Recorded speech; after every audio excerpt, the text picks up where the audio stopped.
Yo, what's going on, guys? And today we'll be talking about Deni Avdija.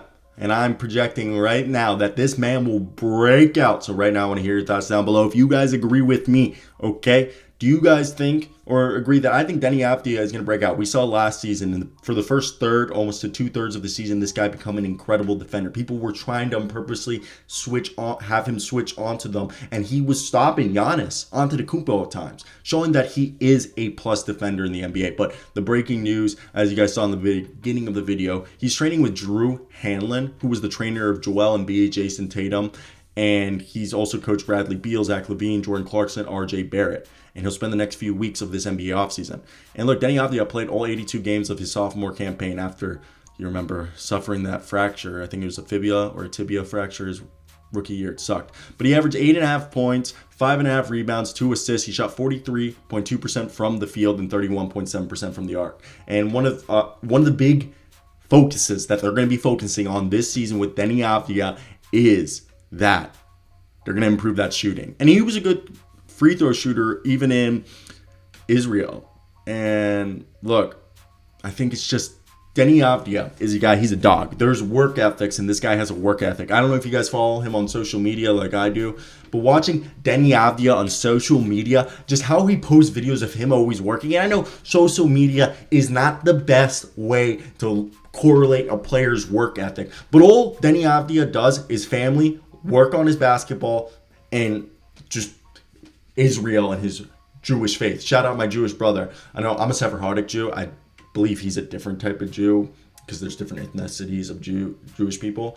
If anyone knows what type of ethnic Jew he is, that'd be cool. I just love finding out because I have a friend who is a Polish Jew. I forget what they're called, but I'm a Sephardic Jew because I come from the Balkans, or my family does.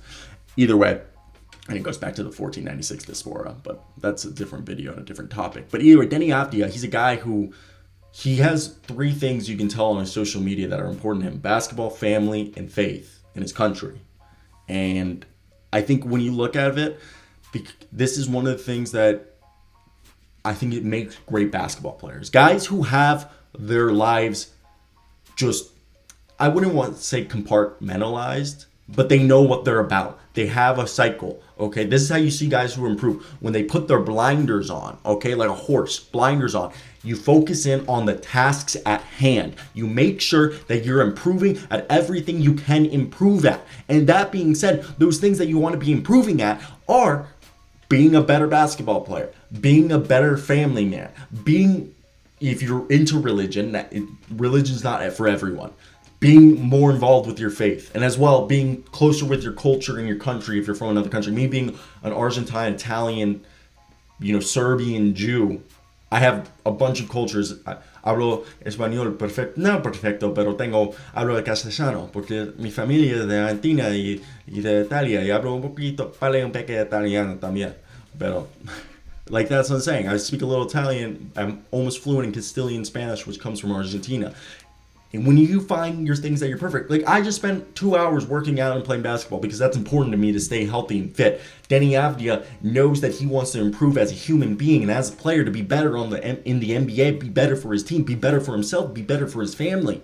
And that's what great players do. And that's why I personally believe that he's going to improve as a player. And he's a guy that was criminally misutilized by Scott Brooks his rookie year, just trying to be a catch and scoot guy. No, this guy is a secondary playmaker. This guy is a passer. This guy easily could have averaged. He averaged 2 assists. That's the bare minimum. I can see this guy being a guy who averaged 7 rebounds a game, 7 to 8 rebounds a game, 4 to 6 assists a game, a steal and a block, while shooting, 45% from the field and almost 40 from 3, while averaging at least 15 points. I mean, if you looked at Deni Avdija during the season, he had some moments where you're just standing there, you're like, all right, Deni Avdija. All right, because I want to pull up his splits from back in the months. He had once. Let's look at his splits. I don't know if you guys do this, but pre-All-Star, he wasn't pre to post All-Star. There wasn't much of a change, but I think the real change, what you saw when he was shooting 35% in December from 3 on 3.5 attempts through 14 games, but he also showed near the end of the season, he was shooting 32 to 33%, but he was almost scoring 12 points a night, okay, and getting about half a steal, half a block, and even at one point he was averaging a steal a game. And that's what I'm saying is that, like, we've seen this guy have success, And as a starter, I know it hasn't been great. Okay, his numbers are actually better off the bench, but man, I think we just see a guy who I personally think is good. And in certain games, we've seen him be able to be a guy who dishes out 4 assists, okay, 3 assists easily, while grabbing almost 8 rebounds a night. So I have faith in Deni Avdija. I hope you guys do too.